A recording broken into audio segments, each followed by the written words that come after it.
반갑습니다. 김현옥입니다. 오늘은 가인과 아벨의 이야기를 좀 하려고 합니다. 첫 인류였던 아담과 하와의 첫째 아들, 둘째 아들이죠. 생명이었던 아담은 에덴 동산에서 쫓겨남을 당한 후에 그래도 하나님의 돌봄 속에서 정말 이렇게 가정을 이루고 또 첫째 아들 가인을 낳고 또 얼마 후에 또 둘째 아들 아벨을 낳으면서 행복한 가정의 삶을 살고 있습니다. 기억나시나요? 하나님께서 아담에게는 땀 흘려 수고할 때, 그 땀방울이 땅에 떨어질 때, 그때야 소산물을 얻을 수 있는 그런 일생의 수고를 얻게 되는 거고요. 그리고 하와에게는 잉태할 때 아주 고통스럽고 수고롭게 아이를 낳는 그것을 이제 받게 되죠. 그렇게 해서 태어난 가인과 아벨, 너무나 아름답고 첫 인류가 낳은 이 두 아들이 전 너무나 귀하고 소중하다라는 생각을 했습니다. 자, 이들이 어느덧 무럭무럭 자라서 어떻게 되는 거예요? 가인은 농사 짓는 자가 됩니다. 아버지를 따라서 자연스럽게 농사를 배웠겠죠? 그리고 아벨은 무엇이 되는 거예요? 그들에게 있었던 가축을 자연스럽게 돌보는 양을 돌보는 그런 목축업자가 되는 겁니다. 자, 그런데 그들의 삶에 하나님과 예배드리는 관계가 있었어요. 이전에는 동산을 거닐면서 하나님과 교제했다면 이때에는 어떤 일정한 시간과 장소에 하나님의 정한 예물을 들고 나가서 예배드리는 거였어요. 자, 두 번째, 이들이 짓게 되는 죄가 무엇인가 하면 바로 영적인 것과 관련된 예배였습니다. 예배 가운데 가인의 제물을 주님 받지 않으셨고 아벨의 제물을 받는 사건이 일어나요. 이것을 통하여서 가인은 분노했고 시기와 질투심에 사로잡히게 됩니다. 물론 성경 어디에도 그가 왜 그랬는지라고는 나와 있진 않아요. 그런데 성경이 우리에게 말해주는 건 하나님은 가인의 예물 받으셨고 또 가인의 예물 받지 않으셨고 아벨의 예배의 예물을 받으셨다라고만 나와 있죠. 그런데 그 사건으로 가인은 이제 시기와 질투심에 사로잡혀 있습니다. 이 당시에는 가인이 드렸던 예배의 제물이 맞습니다. 왜냐하면 가인은 곡식을 예물로 드렸고 아벨은 양의 첫 새끼를 하나님께 예물로 드렸거든요. 이들에게 예배를 드리는 건 익숙한 것이 분명한데 왜 아벨이 곡식이 아닌 그 양의 첫 새끼를 드릴 수밖에 없었을까? 이것에 대한 학자들의 이야기가 있긴 합니다. 이 시간 다 나눌 수는 없지만 중요한 건 아무래도 가인을 통하여서 아벨이 그 예배를 드려야 되는 예물을 받지 못한 것 같아요. 그래서 자기가 가진 것이 없고 드릴 수 있는 것이 나름 구별하여 드렸던 것이 양의 첫 새끼였다라는 겁니다. 그런데 이 사건 이후에 하나님이 가인을 찾아가세요. 가인을 찾아가서 뭐라고 하시냐면 너 왜 안색이 분하냐? 너 왜 그런 마음 품고 있냐? 요즘 말로 하면 너 왜 이렇게 화가 났냐? 왜 이렇게 씩씩거리고 있냐? 무슨 일이야? 이렇게 묻는 거죠. 근데 하나님이 뭐라고 말씀하시냐면 죄가 너를 원하지 않냐? 죄가 날마다 너의 문 앞에 엎드려 있지 않냐? 죄가 너를 원하지만 너는 죄를 다스려야 해 라고 하면서 실은 가인에게 권면하셨고 이미 언지를 주신 거예요. 그런데도 가인은 그 분노와 그 시기와 질투에 더 이상 통제력을 잃습니다. 그래서 어떻게 해요? 아벨을 부르죠. 들로 불러서 나 할 얘기 있으니까 잠깐 나와. 이렇게 된 거예요. 근데 그때 가인은 그 들에다 무언가를 숨겨놨습니다.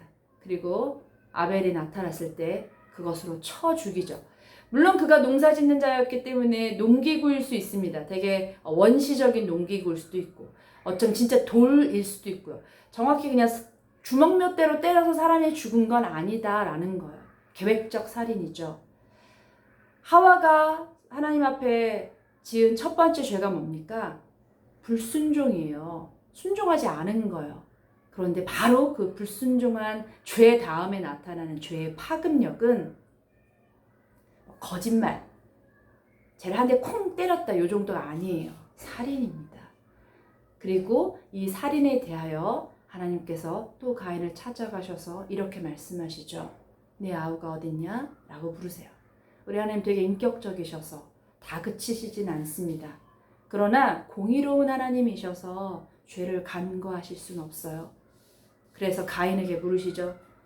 너희 동생 어딨어? 그러니 가인이 이렇게 말합니다. 자, 이제부터는 굉장히 뻔뻔해지게 되는데요. 이게 죄인의 모습이에요. 내가 아우를 지키는 자입니까? 하나님께 이렇게 덤비죠. 속된 말로 덤비는 거예요. 근데 하나님이 말씀하세요. 네 아우의 피가 땅에 흘러 그 땅이 나에게 네 아우의 피에 대하여 부르짖는다. 울부짖는다. 자, 이게 무엇입니까? 원래 땅은 하나님과 아담과 이 관계 속에서 아담이 막 수고하여서 땀을 뚝 떨어뜨려야만 아담이구나 라고 깨닫고 소산물을 내어주는, 자, 죄를 범한 이후에 이렇게 관계가 변했거든요.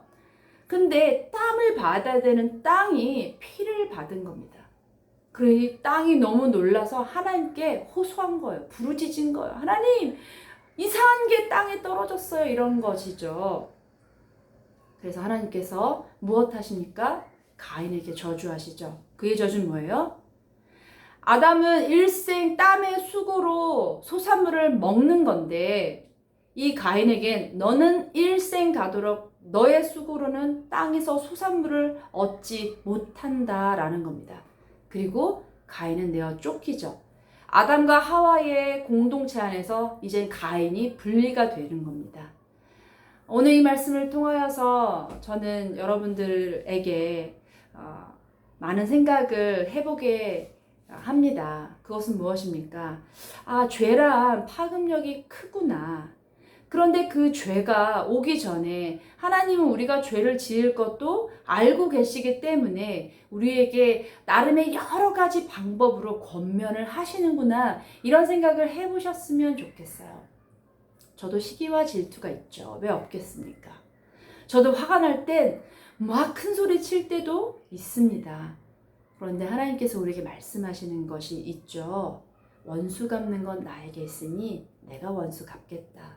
너 원수에게 원수 갚지 마라.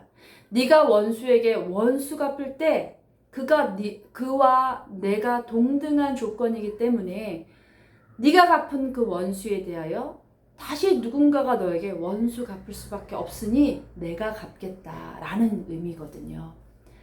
가인과 아벨, 첫 인류가 낳은 이 두 아들은 한 명은 안타깝게 죽고 한 명은 그 공동체에서 분리되는 것으로 끝이 납니다. 물론 하나님께서 아벨을 대신하여 셋이라는 아들을 또 주셔서 여전히 하나님의 계보가 펼쳐지게 합니다. 그런데 가인의 모습이 때론 우리 안에 있어요. 그러나 분명한 것은 하나님이 아세요. 왜 가인의 예배를 받지 않았을까요? 우리 이렇게 반문할 수 있습니다. 하나님이 가인 예배를 안 받으셨잖아요. 그러니까 화가 나는 거죠? 이렇게 물어볼 수 있어요. 그런데 왜 안 받으셨을까? 성경의 다른 부분에서는 가인보다 아벨이 더 나은 제사를 드렸다라고 되어 있어요. 그리고 그게 믿음의 제사였다라는 겁니다. 비록 제물로선 합당하진 않았지만 하나님, 드릴 게 이거밖에 없어요 라고 하면서 하나님 앞에 드리며 나아갔던 그 아벨의 마음과 그 아벨의 믿음을 받으셨다라는 것이죠. 사랑하는 여러분, 우리에게도 이 가인과 아벨의 그 모습이 있습니다. 죄성도 있고요. 그런데 때로는 우리 안에 그런 인격적이고 또 의인의 그 모습들이 있기도 합니다. 오늘 말씀 가운데 가인과 아벨의 이야기를 통하여 하나님 오늘날 우리에게 또 말씀하신다고 생각해요. 죄가 널 원하지 않냐? 죄가 내 문 앞에 엎드려 있지 않냐? 여러분, 죄가 우리 문 앞에 엎드려 있습니다. 어떻게 해야 되는 거예요? 문을 열고 발로 머리를 밟아야 되는 거예요. 등짝을 후려치고 나가야 되는 거예요. 우린 날마다 그 죄에 대하여 부인하며 사는 겁니다. 가인과 아벨이 비록 우리에게 어떤 멋들어지게 그것을 딱 끝장내는 모습을 보여주지는 못했고 오히려 가인이 쫓겨나는 것으로 끝이 나지만 가인과 아벨의 교훈을 우린 받을 수는 있습니다. 하나님께 드리는 예배 믿음으로 드려야 되는 거구나. 아, 죄가 우리 문 앞에 엎드리니 내가 죄를 밟고 지나가야 되겠구나 라고 말이죠. 말씀 좀 무거운 주제이기도 하고 어려운 주제이기도 한데 좀 쉽게 말씀드리려고 했습니다. 이것을 통하여서 여러분 삶에도 좀 잘 생각해 보시고 하나님께 온전히 나아가는 시간들 되었으면 좋겠습니다. 감사합니다.